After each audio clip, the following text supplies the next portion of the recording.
28 personnes se retrouvent à la rue au lendemain de l'incendie qui a affecté l'immeuble situé au 21 rue Price à Chicoutimi. Un incendie maintenant considéré comme suspect. Cet immeuble tristement célèbre en raison d'interventions policières fréquentes, Véronique, était d'ailleurs sur le point d'être vendu.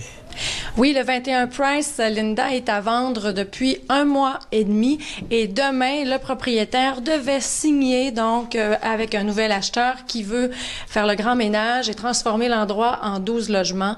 Maintenant, est-ce que cet incendie peut compromettre la transaction? On l'ignore pour l'instant. Les jeunes qui ont déclenché le feu occupaient la chambre numéro 12 depuis 1 mois, mais n'avaient pas l'autorisation d'y être. Ils auraient battu un colocataire de 65 ans et le propriétaire du 21 Price les avait chassés. Il était mis dehors.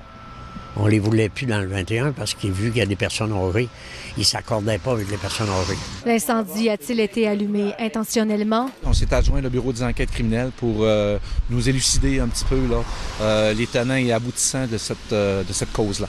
Chaque année, les policiers de la Sûreté municipale de Saguenay interviennent ici une centaine de fois pour des chicanes entre chambreurs, voies de fait, menaces, intoxication. Le propriétaire l'avoue lui-même, il qualifie l'endroit de maison de sans-abri sans subvention. Les 35 chambres sont plus que modestes. Il y a des cuisinières communes sur chaque étage. Les locataires sont pauvres et fumeurs. Ils paient en moyenne 250 $ mensuellement pour y vivre.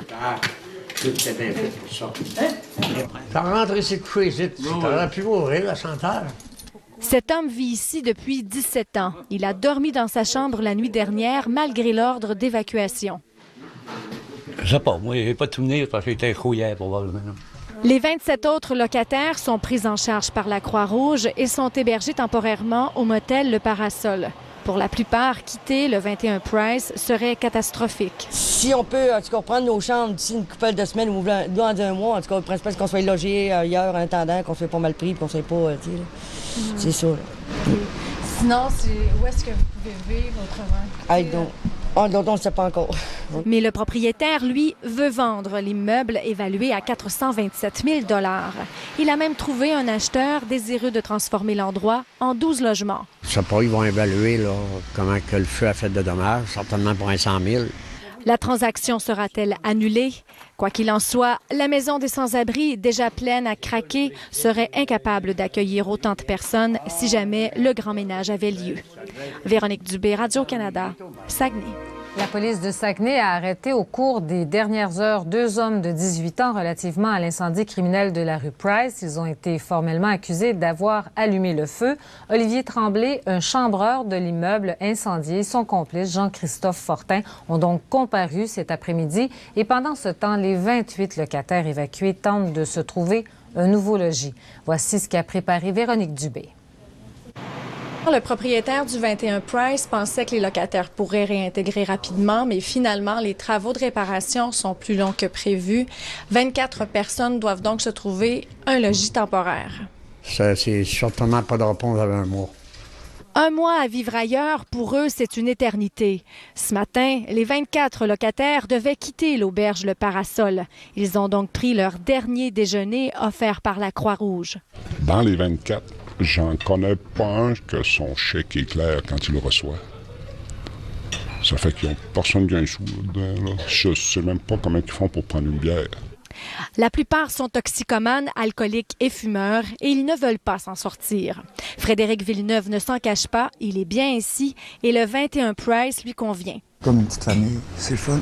Moi, je me disais que j'allais jamais aller rester là parce que, tu sais, je veux dire, ça a une réputation, le 21.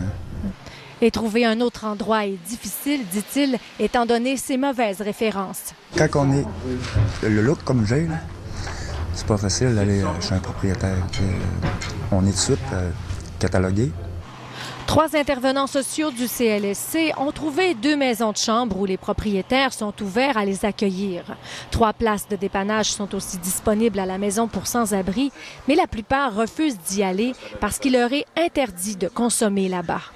Puis t'es pas vraiment chez vous, puis pour peut-être de problèmes de consommation. Tu peux en avoir eu, mais c'est trop un petit peu structuré pour moi. En fait, ils sont si attachés à l'endroit que quelques-uns avouent hors caméra qu'ils iront dormir dans leur chambre du 21 en cachette, même sans l'autorisation du propriétaire. Véronique Dubé, Radio-Canada, Saguenay. 18 ans arrêté en lien avec l'incendie de la rue Price dimanche dernier à Chicoutimi lance un cri du cœur.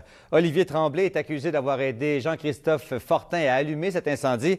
Sonia, la grand-mère d'Olivier Tremblay, estime aujourd'hui qu'il n'a peut-être pas reçu toute l'aide dont il avait besoin. Exactement. La grand-mère et sa fille, la mère d'Olivier Tremblay, ont tout tenté dans les dernières années pour le sortir de l'enfer de la drogue. Elles ont aussi demandé l'aide d'intervenants sociaux. Aujourd'hui, elles ont l'impression de ne pas avoir été écoutées et surtout d'être jugées injustement. Moi, j'aimerais toujours cet enfant-là, peu importe, c'est mon petit-fils.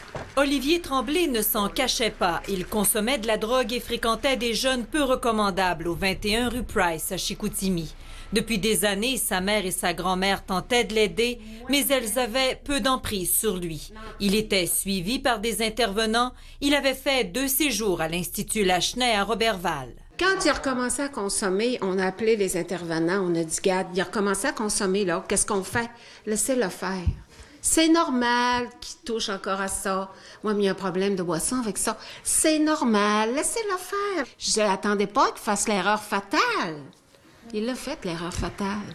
Nous, on n'a jamais raison. Comme parents, on n'a pas raison. On ne sait pas, on ne connaît pas. Aujourd'hui, Olivier Tremblay risque la prison à perpétuité. Tout comme son ami qui habitait à l'appartement 12, il est accusé d'incendie criminel. On est très consciente que c'est très grave ce qu'il a fait. Mais c'est pas la faute des parents, là. Lui a décidé d'aller dans ce chemin-là, mais nous, c'est pas le chemin qu'on voulait qu'il prenne, là. Aujourd'hui, cette dame, comme sa fille, ont l'impression de se retrouver, elle aussi, au banc des accusés. Il va être suivi pour sa toxicomanie, il va rencontrer un psychologue, il va rencontrer des gens. Mais nous, là-dedans, les parents, qu'est-ce qu'on va avoir comme suivi? Des jugements, des regards et des chuchotements dans notre dos. On a juste besoin que quelqu'un nous dise « Regarde, on est là si tu veux parler, si tu veux pleurer, si tu veux, on est là. » Un bleu sur le bras, ça se guérit, mais un bleu au cœur, jamais. Puis là, nous, notre cœur, il est très, très bleu. Sonia Lavoie, TVA Nouvelles, Saguenay.